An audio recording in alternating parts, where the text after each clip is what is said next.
Hello dear students, good morning all of you. I am Mrs. Ashwini Choule, Department of Arts, and I am your lecturer for economics subject. Heartily welcome to BA third sem students CLE Degree College Chikkodi. ವಿದ್ಯಾರ್ಥಿಗಳೇ, ನೀವು ಈಗಾಗಲೇ first ಸೆಮ್ಮಿನಲ್ಲಿ ಅರ್ಥಶಾಸ್ತ್ರ ಎಂಬ ವಿಷಯದ ಬಗ್ಗೆ ಅಧ್ಯಯನ ಮಾಡಿದ್ದೀರಾ.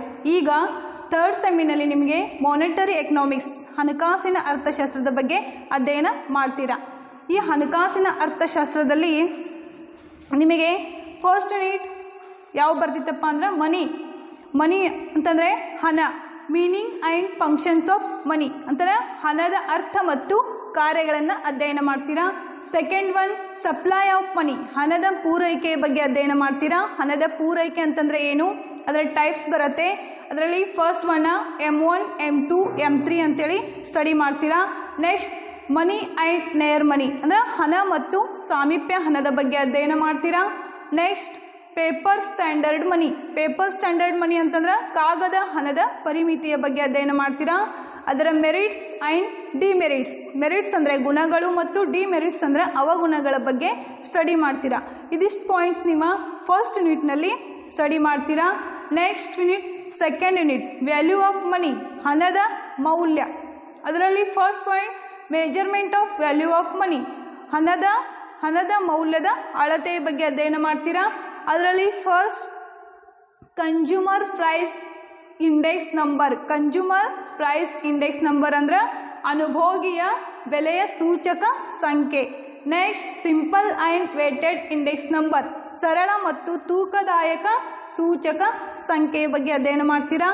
Next measurement of consumer price index, ಅನುಭೋಗಿಯ ಬೆಲೆಯ ಸೂಚಕದ ಬೆಲೆಗಳ ಬಗ್ಗೆ ಅಧ್ಯಯನ ಮಾಡ್ತೀರಾ.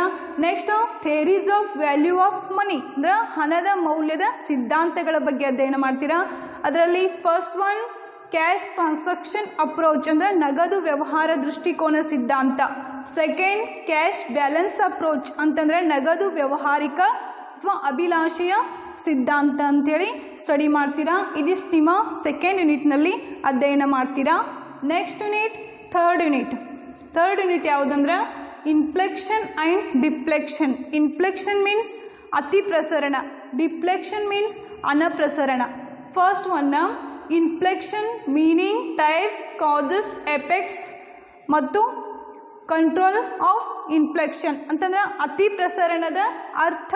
ಮೀನಿಂಗ್ ಅಂತಂದ್ರೆ ಅರ್ಥ, ಟೈಪ್ಸ್ ಅಂದ್ರೆ ಪ್ರಕಾರಗಳು, ಕಾಸಸ್ ಅಂದ್ರೆ ಕಾರಣಗಳು, ಎಫೆಕ್ಟ್ಸ್ ಅಂದ್ರೆ ಪರಿಣಾಮಗಳನ್ನು ಅಧ್ಯಯನ ಮಾಡ್ತೀರಾ. ನೆಕ್ಸ್ಟ್ ಕಂಟ್ರೋಲ್ ಆಫ್ ಇನ್ಫ್ಲೆಕ್ಷನ್, ಅತಿ ಪ್ರಸರಣದ ನಿಯಂತ್ರಣದ ಬಗ್ಗೆ ನೀವು ಅಧ್ಯಯನ ಮಾಡ್ತೀರಾ. ಇದರಲ್ಲಿ last point inflection meaning, causes, effects. Next control of deflection.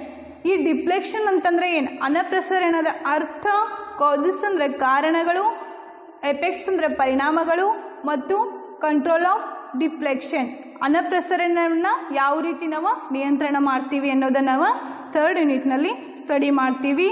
Next unit fourth unit ಯಾವುದಂದ್ರೆ ಮನಿ ಮಾರ್ಕೆಟ್, ಹಣದ ಮಾರುಕಟ್ಟೆ. ಅದರಲ್ಲಿ first meaning and structure of money market and capital market. Money market ಅಂದ್ರೆ ಹಣದ ಮಾರುಕಟ್ಟೆ, ಕ್ಯಾಪಿಟಲ್ ಮಾರ್ಕೆಟ್ ಅಂದ್ರೆ ಬಂಡವಾಳ ಮಾರುಕಟ್ಟೆ. ಇದರ ನಾವು ಅರ್ಥ ಮತ್ತು ರಚನೆಯನ್ನು ಅಧ್ಯಯನ ಮಾಡ್ತೀವಿ.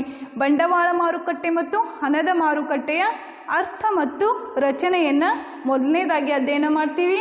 Next commercial banking meaning, functions of commercial bank ಅಂದ್ರೆ ವಾಣಿಜ್ಯ ಬ್ಯಾಂಕುಗಳು ಅಂತ ಹೇಳ್ಬೋದು. ಆ ವಾಣಿಜ್ಯ ಬ್ಯಾಂಕುಗಳ ಅರ್ಥ ಮತ್ತು ಕಾರ್ಯಗಳನ್ನು ಸೆಕೆಂಡ್ ಒನ್ ಅಧ್ಯಯನ ಮಾಡ್ತೀವಿ. ನೆಕ್ಸ್ಟ್ ಥರ್ಡ್ ಕ್ರೆಡಿಟೇಷನ್, new concept in modern banking, ಹೊಸ ಪರಿಕಲ್ಪನೆಗಳಲ್ಲಿ ಪತ್ತು ನಿರ್ಮಾಣ ಅಥವಾ ಸಾಲ ನಿರ್ಮಾಣದ ಬಗ್ಗೆ ಅಧ್ಯಯನ ಮಾಡ್ತೀವಿ. Next e banking meaning and functions of non banking financial ಇಂಟರಾಮೆಂಟ್ಸ್ ಅಂದ್ರೆ ಇ ಬ್ಯಾಂಕಿಂಗ್ ಬಗ್ಗೆ ಅರ್ಥ ಮತ್ತು ನಾನ್ ಬ್ಯಾಂಕಿಂಗ್ ಅಂತಂದ್ರೆ ಬ್ಯಾಂಕೇತರ ಹಣಕಾಸಿನ ನೀತಿಯ ಅರ್ಥ ಮತ್ತು ಅದರ ಕಾರ್ಯಗಳ ಬಗ್ಗೆ ನಾವೇನು ಮಾಡ್ತೀವಿ ಫೋರ್ತ್ ಯೂನಿಟ್ನಲ್ಲಿ ಸ್ಟಡಿ ಮಾಡ್ತೀವಿ. Next fifth unit central banking and monetary policy. ಈ ಸೆಂಟ್ರಲ್ ಬ್ಯಾಂಕಿಂಗ್ ಅಂದ್ರೆ ಕೇಂದ್ರೀಯ ಬ್ಯಾಂಕು ಮತ್ತು ಮಾನಿಟರಿ ಪಾಲಿಸಿ ಅಂದ್ರೆ ಹಣಕಾಸಿನ ನೀತಿ ಅಂತ ಹೇಳ್ಬೋದು. ಅದರಲ್ಲಿ first point objectives of monetary policy, monetary policy ಅಂದ್ರೆ ಹಣಕಾಸಿನ ನೀತಿಯ ಉದ್ದೇಶಗಳನ್ನು ಅಧ್ಯಯನ ಮಾಡ್ತೀರಾ. Next central banking meaning functions. Central banking ಅಂದ್ರೆ ಕೇಂದ್ರೀಯ ಬ್ಯಾಂಕಿನ ಅರ್ಥ ಮತ್ತು ಫಂಕ್ಷನ್ಸ್ ಅಂತಂದರೆ ಕಾರ್ಯಗಳ ಬಗ್ಗೆ ಅಧ್ಯಯನ ಮಾಡ್ತೀರಾ. Next methods of credit control ಅಂದ್ರೆ ಸಾಲ ನಿಯಂತ್ರಣದ ವಿಧಾನಗಳು. ಆ ವಿಧಾನಗಳು 2 ವಿಧಾನಗಳು ಬರುತ್ತೆ. ಅದರಲ್ಲಿ ಮೊದಲನೇದ ಕ್ವಾಂಟಿಟೇಟಿವ್ ಆ್ಯಂಡ್ ಕ್ವಾಲಿಟೇಟಿವ್. ಕ್ವಾಂಟಿಟೇಟಿವ್ ಅಂದರೆ ಗುಣಾತ್ಮಕ ವಿಧಾನ, ಕ್ವಾಲಿಟೇಟಿವ್ ಅಂದರೆ ಪರಿಣಾಮಾತ್ಮಕ ವಿಧಾನ. ಈ ವಿಧಾನಗಳ ಬಗ್ಗೆ ನೀವು ಲಾಸ್ಟ್ ಅಂದರೆ ಯೂನಿಟ್ 5th ಯೂನಿಟ್ನಲ್ಲಿ ಸ್ಟಡಿ ಮಾಡ್ತೀರಾ. ಈಗ ವಿದ್ಯಾರ್ಥಿಗಳೇ ನೀವು BA 3rd ಸೆಮ್ಮಿನಲ್ಲಿ 5 ಯೂನಿಟ್ಗಳ ಬಗ್ಗೆ ಸ್ಟಡಿ ಮಾಡ್ತೀರಾ. ಮುಂದಿನ ಕ್ಲಾಸ್ನಲ್ಲಿ ನಾವು 1st ಯೂನಿಟ್ನ ಬಗ್ಗೆ ಸ್ಟಡಿ ಮಾಡೋಣ. Thank you.